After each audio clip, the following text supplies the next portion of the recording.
Hello, and welcome back to another episode of Critical Reactions with your host, Bryan. It is the first week of the month, so that means it's time for some special selections. All this week, we're going to be looking at songs specifically selected from the community. And today we're going to start with a selection from Fight Notenbaum. It says, happy to get my selection, but it's a tough choice. I'm curious to see your reaction on Barock Project, IN NEUKÖLLN. I probably pronounced that incorrectly. I hope you and the CR community enjoy it. It's an early piece, 2012, so almost 10 years old, of these Italian proggers. Deals with the history of Berlin and how it feels to spend time in Neukölln, the quarter of the city famous for its multicultural population and atmosphere. So this sounds fun. Alright, we got some prog music that celebrates a multicultural area of Berlin. Let's see what these guys got. Barock Project, IN NEUKÖLLN.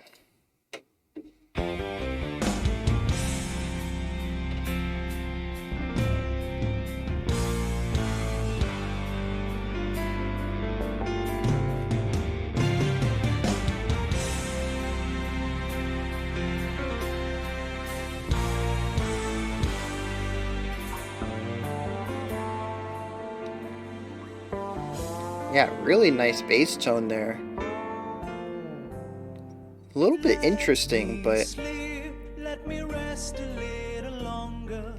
As if I was dreaming, everything's remained the same. But none of us has grown too much to just hold each other's hands. ooh. Let me sleep, let me dream a little while. As if nothing changed around me, I cannot understand.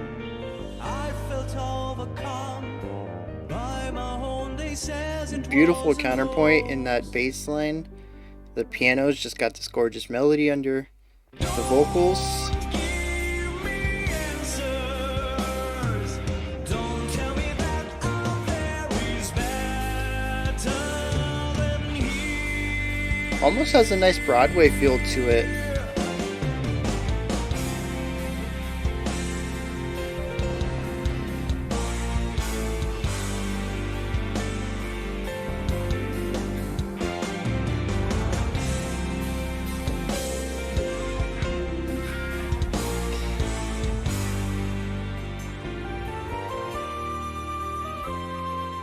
Yesterday, on the sidewalks of Neukölln, walking in a shy, pale sun, thinking about her, I felt the old lines, the same ones as when we met last time. So good.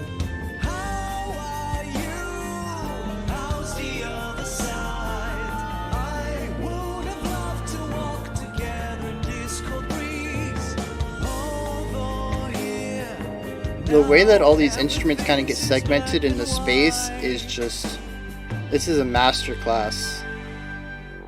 Don't give me answers. Both in editing Tell me that and composition. is better than here. Yes. Don't make me stop my dream, because in my mind still there is no west or east.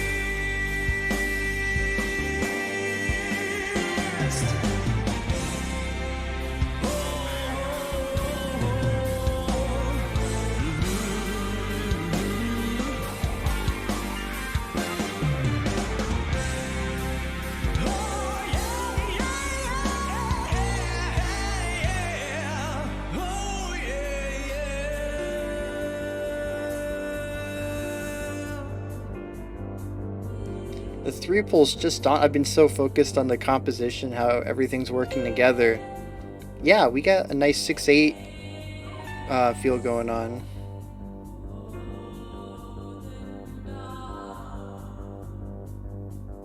I put on my coat and left the apartment.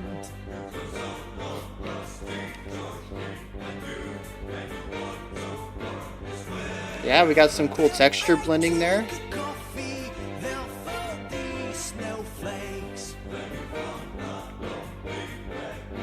And then you can't not talk about the syncopation.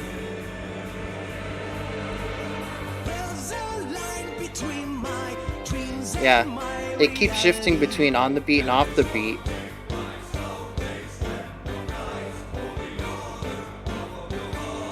Really playing around with emphasized beats.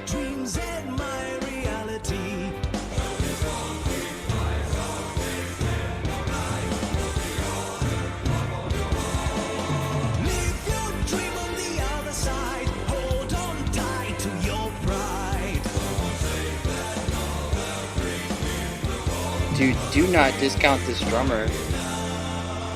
Been laying it down for the most part, but that section right there had some really intricate little fills in to help smooth out the transitions from downbeats to offbeats. All free men, wherever they may live, are citizens of Berlin, and therefore, as a free man, nice piano line, kind of we moved down a little bit into more of a minor sound there. There's also some bells that I think were a bit low in the mix there. You can kind of hear them beneath the piano.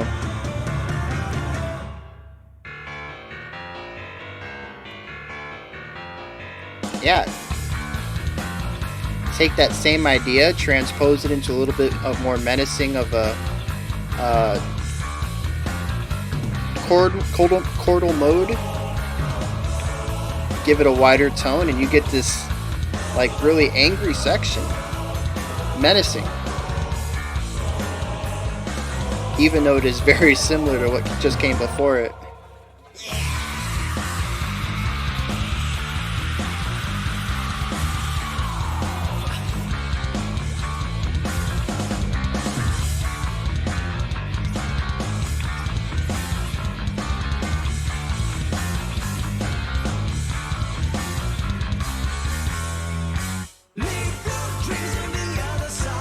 What was that, an 11.8 was that? I don't know, it could be off.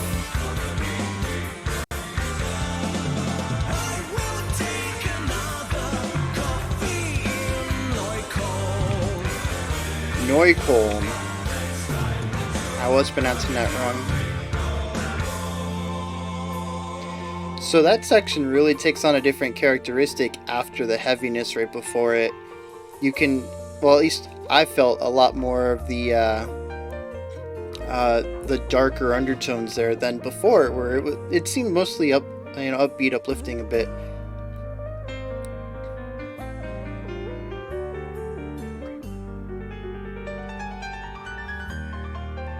Yeah, throwing a little bit of jazz piano.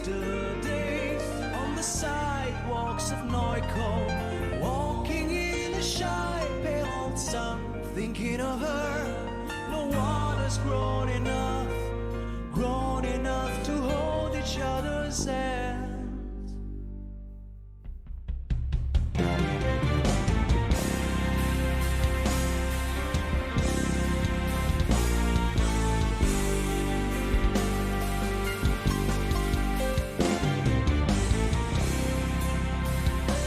Yeah, we're playing around with some time signature stuff here.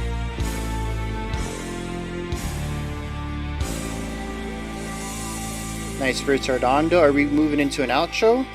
Or just a slower section here? Oh, I guess that's the end of the song. Yeah, I looked down. I was like, yeah, that was 8 minutes or whatever. 8:27. Yeah. So kind of a cliched ending, but it's honestly something I don't think we see too often, I think, in more modern contemporary music styles. Modern contemporary, wow. Good job, Bryan, being redundant. Is sort of the big chord resolution under a ritardando. It's kind of prevalent in a lot of jazz, definitely. Some classical stuff really lets you emphasize, the main chords and sort of those emotions. Um, and when we do get it in like rock, some of the more radio rock, mainstream rock stuff. I feel it tends to be just more power chords, and it's just more about holding out those notes and having a satisfying delay in the ending, rather than necessarily emphasizing any specific chordal modes that are going to, you know, make the listener feel things depending on the chords. Um, So yeah, that was really cool to kind of see that ending that way, where there's definitely some tension. It's resolved and it is a little bit more on the upbeat side, but there's definitely some of that tension, that darkness still present in that final chord progression. Geez, where do I even start? Yeah, that was just phenomenal. Every bit of it. I said it was a masterclass in composition and editing, and I still believe that. Not necessarily every form of composition, but definitely when it comes to having several voices and kind of writing for every voice to be present in a way that doesn't step on anyone's toes, but also is noticeable and adds flavor or texture to the section. And I've mentioned before, when we've had stuff like this that's just very nicely layered, very intricately layered. A lot of that is also going to fall onto the producer and the way that they mix all the instruments together. It really is two sides of the same coin here.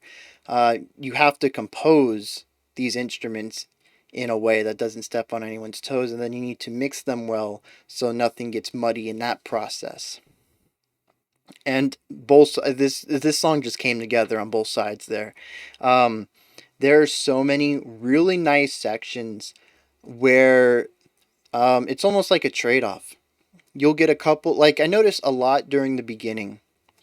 You have your piano and then your singer, and the singer will sing for 75% of the pattern, and then we'll close out with a nice bass run.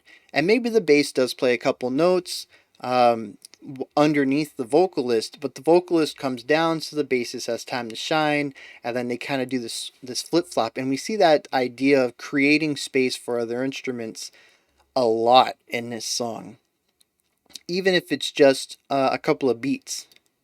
An instrument will give up a running medley line to maybe hold out a note, and another instrument will fill in that hold with its own movement. So you still have this constant idea of progression. There's never a point where the song feels like it's stagnating because we're trying to create space, but every instrument knows when to take the spotlight and when to get out of the way to allow someone else to take the spotlight. And it's done so well consistently over 8 minutes with probably close to 10 instruments. There is at least three vocalists. You got the guitar, the bass, the piano, the drummer. There was a little bit of bells there in the middle, which I think that was the only complaint I have as far as the mix goes. They were just a little too quiet. But I think it was done purposefully as a way to add that metal tinginess to that texture to the piano that was going over it, because they were playing pretty much the same thing. It's just every once in a while, maybe they hit the bells just a little harder, and the ding would really emphasize that metal hit, and you get that metallic texture really prominent with the nicer string sound coming from the piano. And I mean, it works. All right. I do like it for that reason, utilizing the bells for a textural, sort of like textural harmony, which I said earlier this month that I need to look that up and see if that's a thing, or if not, I need to coin it or find out what term is for that.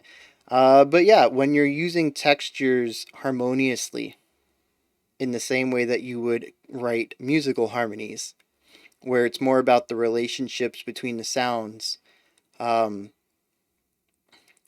more so than writing, multiple unique ideas.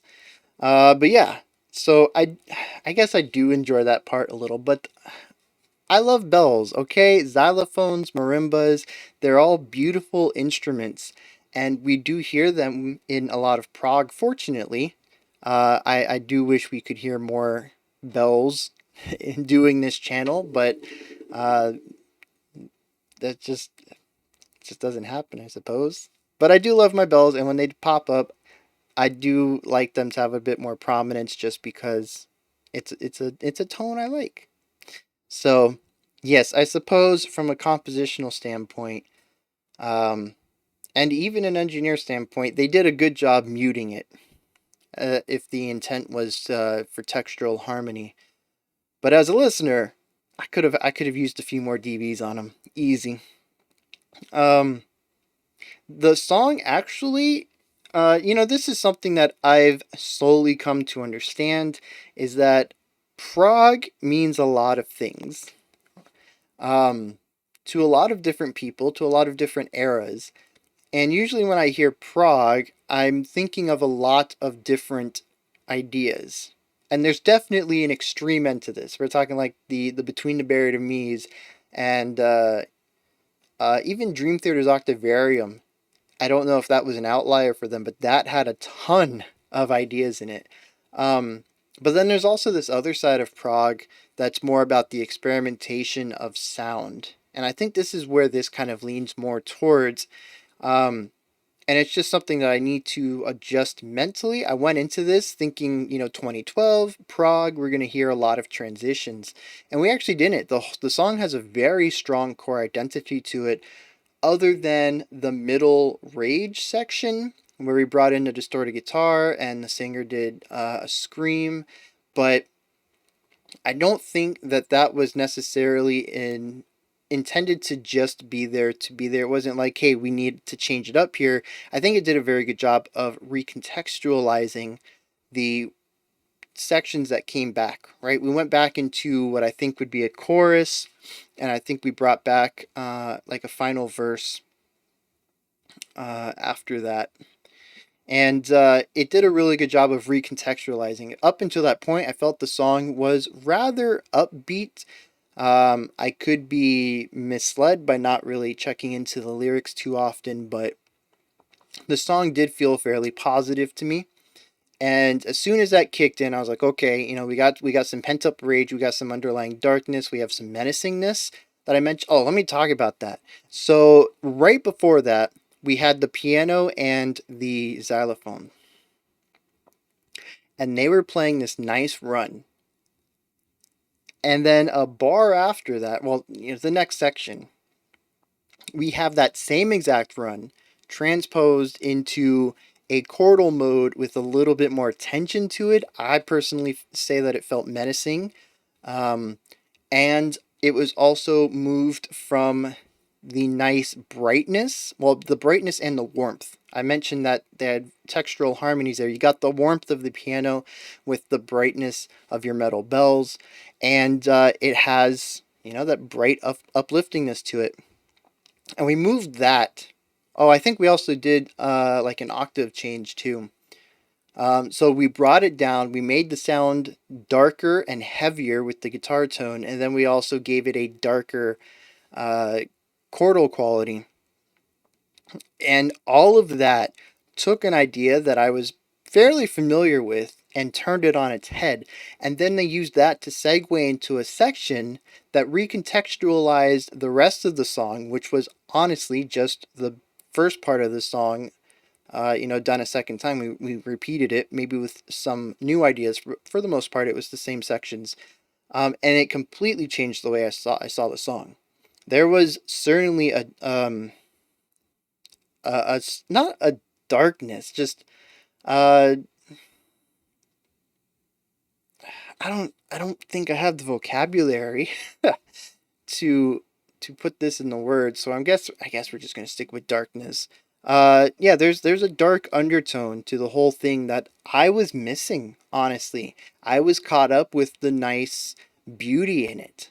And there is some very standard, beautiful ideas in here, both in the melody, in the harmonies, in the counterpoint, in the way that they layer everything. The first part of the song is gorgeous, and I'm sure that darkness is there, but I really didn't notice it until we hit the heavy section and we came back to the chorus, and I was like, dang, you know, that darkness is still here.